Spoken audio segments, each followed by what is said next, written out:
Cam जो मजामा। भाई लोग, अतीक अहमद हत्याकांड में एक ऐसी जानकारी निकल कर आई है जिसने पूरे उत्तर प्रदेश अंडरवर्ल्ड से लेकर दिल्ली अंडरवर्ल्ड तक खलीबली मचा दी। जानकारी है कि अतीक अहमद की हत्या के तार दिल्ली की तिहाड़ जेल से जुड़े हैं। जानकारी है कि अतीक जिस गोली से मारा उसी गोली से मरना था टिल्लू को, लेकिन मारा गया अतीक। जानकारी है कि अगर टिल्लू मर जाता तो अतीक और उसका भाई अशरफ बच जाता। सवाल है कि आखिर ये टिल्लू है कौन और अतीक हत्याकांड से इसका क्या लेना देना है। जानकारी के मुताबिक अतीक अहमद हत्याकांड की पटकथा 15 अप्रैल को नहीं बल्कि आज से 2-2.5 साल पहले लिख दी गई थी, वो भी जाने अनजाने में। दरअसल राजधानी दिल्ली के आउटर एरिया के नरेला ब्लॉक में 2 गांव हैं, बोले तो अलीपुर और ताजपुर कल्ला। दोनों गांव आपस में ही बसे हैं और कहते हैं कि आजकल से नहीं बल्कि साल 2013 से इन दोनों गांव में एक भयानक गैंगवॉर ने दस्तक दी थी। इस गैंगवॉर में अब तक सैकड़ों लाशें गिर चुकी है। यह दुश्मनी थी अलीपुर के रहने वाले जितेंद्र मान उर्फ गोगी और ताजपुर कल्ला के रहने वाले सुनील बाल्यान उर्फ टिल्लू ताजपुरिया के बीच। दिल्ली अंडरवर्ल्ड से जुड़े लोग बताते हैं कि गैंगस्टर जितेंद्र गोगी अब तक का दिल्ली अंडरवर्ल्ड का सबसे खूंखार, सबसे सनकी गैंगस्टर था। वो जब टारगेट किलिंग को अंजाम देने निकलता तो अपने शिकार के बॉडी में जब तक 70 से 80 गोलियां ना उतारता तब तक उसे सुकून न मिलता। टिल्लू और गोगी के बीच चल रही गैंगवॉर ने आउटर दिल्ली से लेकर हरियाणा के कुछ इलाकों में मौत का ऐसा तांडव मचाया कि खून पानी की तरह बहने लगा था। गोगी जो एक वक्त पर दिल्ली और हरियाणा का 7 लाख का इनामी बदमाश था, जबकि टिल्लू के ऊपर भी 5 लाख का इनाम था। इधर साल 2016 से टिल्लू ताजपुरिया जेल में था, जबकि साल 2020 में गैंगस्टर जितेंद्र गोगी भी अपने साथियों संग दिल्ली एसटीएफ के हत्थे चढ़ा और तिहाड़ पहुंच गया। इधर दोनों गैंगस्टर एक दूसरे का पत्ता साफ करने जेल से ही साजिश रच रहे थे। इधर गैंगस्टर जितेंद्र गोगी ने साजिश के तहत इंतजाम किया। वह जेल में बंद था, बावजूद वो अपनी गैंग के कुछ मेंबरों को एक्टिव करता है जो बाहर थे और हथियार तस्करों के संपर्क में थे। इधर गैंगस्टर जितेंद्र गोगी अपने नेटवर्क का इस्तेमाल कर टर्की में बनी 2 पिस्टल का इंतजाम करता है जो बहुत महंगी थी। नाम है जिगाना पिस्टल। जिगाना पिस्टल जो पिस्टलों की दुनिया में सबकी बड़ी माँ है। इसकी खासियत है कि यह पिस्टल एक साथ 15 राउंड फायर करती है और भारत में इस पर बैन है, लिहाजा भारत में बॉर्डर पार से लाया जाता है। खैर, अब 2 पिस्टल आ गई। पिस्टल आने के बाद ऐसे शूटर की तलाश शुरू हुई जो वारदात को अंजाम तक पहुंचाने का जिगरा रखता हो, मौत से डरता ना हो और कोर्ट में घुसकर या पेशी पर आते वक्त टिल्लू ताजपुरिया को गोलियों से भूनकर उसका काम तमाम कर सके। इधर गैंगस्टर जितेंद्र गोगी ने तिहाड़ जेल से बैठे बैठे उत्तर प्रदेश में अपने कार्टेल से जोड़े एक गैंगस्टर से कांटेक्ट किया, क्योंकि गोगी उसके काम करने के तरीके से वाकिफ था। उसे भरोसा था कि टिल्लू जैसे गैंगस्टर को खत्म करने का दमखम यही बंदा रखता है। वह नाम था सोढ़ी। सोढ़ी मेरठ का रहने वाला था और पहले भी गोगी के लिए काम कर चुका था, तो गोगी को भरोसा था।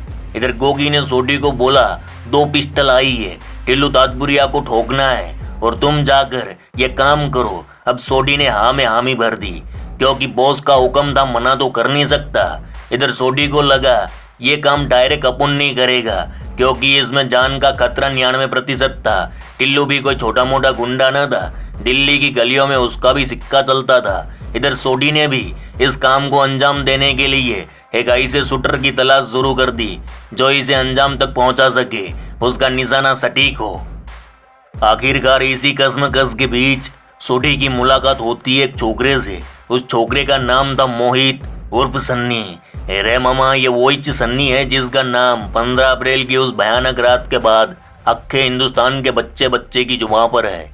इधर सन्नी और सोढ़ी की मुलाकात हुई। सोढ़ी ने उसके सामने पैसों का बम्पर ऑफर रखा, साथ में घातक हथियार देने का वादा किया और सन्नी तैयार हो गया। ले ली टिल्लू ताजपुरिया की सुपारी। इधर हुआ योगी, सोढ़ी और सन्नी की मुलाकात के कुछ ही दिनों बाद सन्नी किसी केस के सिलसिले में तिहाड़ जा पहुंचा, जहां उसकी मुलाकात गैंगस्टर जितेंद्र गोगी से हुई। जेल में दोनों के बीच बातचीत हुई। वह गोगी का भरोसा भी जीत लेता है। गोगी ने भी उसे साइन कर दिया यानी अंगूठा लग चुका था। टिल्लू की मौत का फरमान जारी हो चुका था। इधर सन्नी जमानत पर बाहर आया। जेल में खिचड़ी पक चुकी थी। प्लान के मुताबिक सोढी ने सन्नी को 2 जिगाना पिस्टल दे दिए। दोनों पिस्टल की मैगजीन में फुल लोडेड गोलियां, साथ में दूसरे शूटर का इंतजाम भी हो चुका था। अब उस दिन का इंतजार करने लगे कब टिल्लू ताजपुरिया पेशी पर जेल से बाहर आए और उसे गोलियों से भून दे।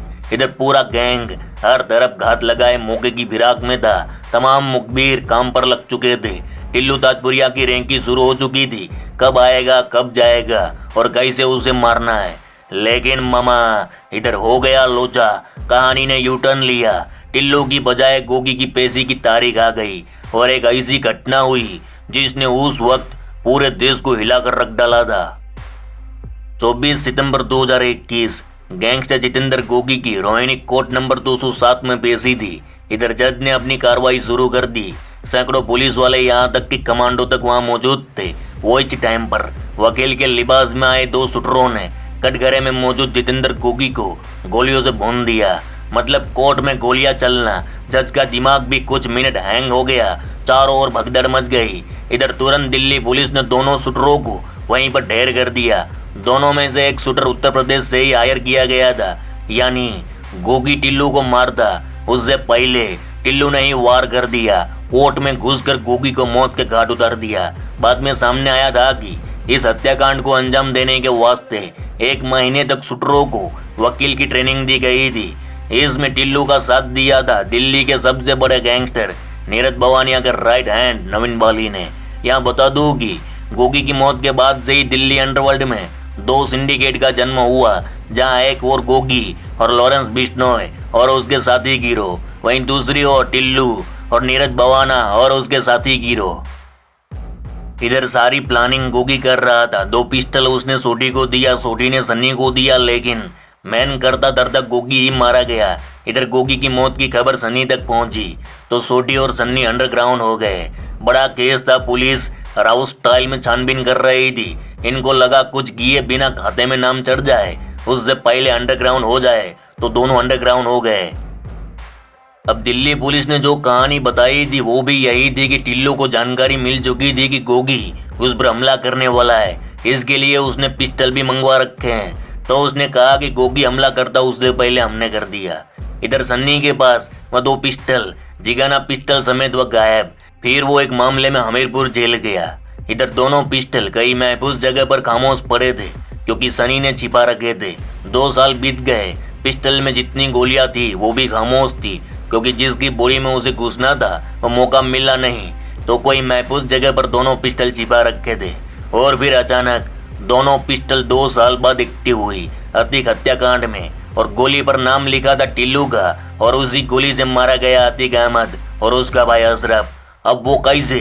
तो फिर चलो मामा खाली बली मजा डालेगा मई गुज्जू भाई। अब नई कहानी नए सिरे से। 2 साल बीत गए, 2023 भी आ गया। सनी के पास वह पिस्टल है। इधर सनी किसी को निपटाने काम ढूंढ रहा था। इसी दौरान में एक सफेदपोश शख्स सनी के नजदीक आया। अब यहाँ दुविधा यही है कि वह सफेदपोश है कौन, आगे पता चलेगा, देखते रहो। वह सफेदपोश सनी को अपनी बातों से प्रभावित करता है। सनी उसकी हर एक बात मानने को तैयार हो जाता है। फिर वह कहता है तुम्हें अतीक का अध्याय हमेशा हमेशा के लिए मिटाना है। यानी उस सफेदपोश शख्स ने सन्नी को अतीक के खिलाफ पूरी तरह तैयार कर लिया था। उस सफेदपोश शख्स को यह भी मालूम था कि अतीक और अशरफ को मेडिकल के लिए अस्पताल लाया जाता है, वो भी दोनों को एक साथ। दोनों एक ही जंजीर में जकड़े होते हैं। वहीं अतीक और अशरफ उमेशवाल हत्याकांड के बाद पूरे राज्य के लिए चुनौती बन चुके थे। चारों ओर उनकी चर्चा थी। वहीं प्रशासन का एनकाउंटर वाला तरीका भी सुर्खियों में था। तो आम जनता से लेकर मीडिया में यह खबर फैल रही थी कि अतीक और अशरफ का एनकाउंटर कर दिया जाएगा। वहीं दोनों भाई ने कई बार पेशी के दौरान मीडिया के सामने यह बात बताई थी कि दोनों का एनकाउंटर कर देंगे। इससे पहले बेटे असद का एनकाउंटर हो चुका था। लिहाजा अतीक और अशरफ को जहां भी ले जाया जाता, मीडिया का एक बड़ा हुजूम कहीं से भी वहां पहुंच जाता। तो उस सफेदपोश को मालूम था कि सनी के पास 2 पिस्टल है। अगर 2-3 लड़कों को शामिल किया जाए तो अतीक अशरफ का काम तमाम किया जा सकता है, वो भी मीडिया रिपोर्टर बनकर। यहाँ सन्नी अपने पुराने कॉन्टेक्ट का इस्तेमाल करता है। जब वह हमीरपुर जेल में बंद था, उसी दौरान उसकी मुलाकात लवलेश तिवारी के साथ हुई थी। तो सनी ने लवलेश तिवारी को बताया कि अतीक को मारना है तो साथ चलेगा, अगर कामयाब रहे तो यूपी के अगले माफिया हम होंगे। लवलेश भी मान गया। इसके बाद सनी ने अरुण मौर्य का कांटेक्ट किया, उसे भी वही ख्वाब दिखाया गया। अरुण मौर्य भी मान गया। इसके बाद सनी उस जगह जाता है जहां दोनों हाईटेक पिस्टल छिपा रखी थी। पिस्टल उठाई और निकल पड़े प्रयागराज की ओर। पहले से तीनों शूटरों को पता था कि अतीक और अशरफ को मेडिकल जांच के लिए लाया जाता है। वो भी पता था कौन से अस्पताल लाया जाता है। तीनों प्रयागराज आए, जहां कोलविन अस्पताल से करीब 400-500 मीटर की दूरी पर एक होटल में कमरा किराए पर लिया। वह तारीख थी 13 अप्रैल की, जब तीनों शूटर होटल में दाखिल होते हैं। थोड़ी बहुत प्रैक्टिस की। इनको मालूम था कोलविन अस्पताल में अतीक और अशरफ को लाया जाएगा। तीनों शूटर 14 अप्रैल को न्यूज रिपोर्टर बन वहां गए, लेकिन मौका नहीं मिला।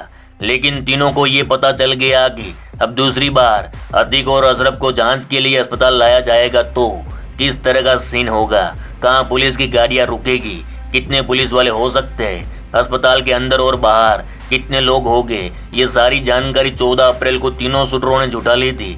फिर 15 अप्रैल की देर रात अतीक और अशरफ को एक बार फिर अस्पताल लाया गया और मौका देख तीनों शूटरों ने अंधाधुंध गोलियां बरसा दी। जिस गोली पर टिल्लू का नाम लिखा था, उसी गोली से अतीक और अशरफ का काम तमाम कर दिया। अरे मामा, इस पूरे हत्याकांड को अंजाम तक पहुंचाने वाला कोई और नहीं, खुद सनी था। उसी ने सारा प्लान बनाया, सारे शूटरों को उसी ने गाइड किया, सारी इन्फॉर्मेशन उसी ने हासिल की। लेकिन और एक बात सामने आई है कि अतीक को मारने 3 नहीं बल्कि 5 शूटर आए थे। तो आखिर वो 2 शूटर कौन है, आज कहाँ है? वही सनी का ब्रेन वॉश करने वाला वह सफेद पोश शख्स कौन है? क्योंकि इस पूरी कहानी में एक ही कड़ी मिसिंग है। अगर वह सफेद पोश मिल जाए तो पूरी कहानी कंप्लीट। तो मामा, कल के एपिसोड में उसी नकाब पोश सफेद शख्स की कहानी और 2 शूटरों के बारे में मैं जानकारी देगा। तो आज के लिए बस इतना ही। चलो इस गुज्जू भाई का राम राम, मिलते हैं फिर।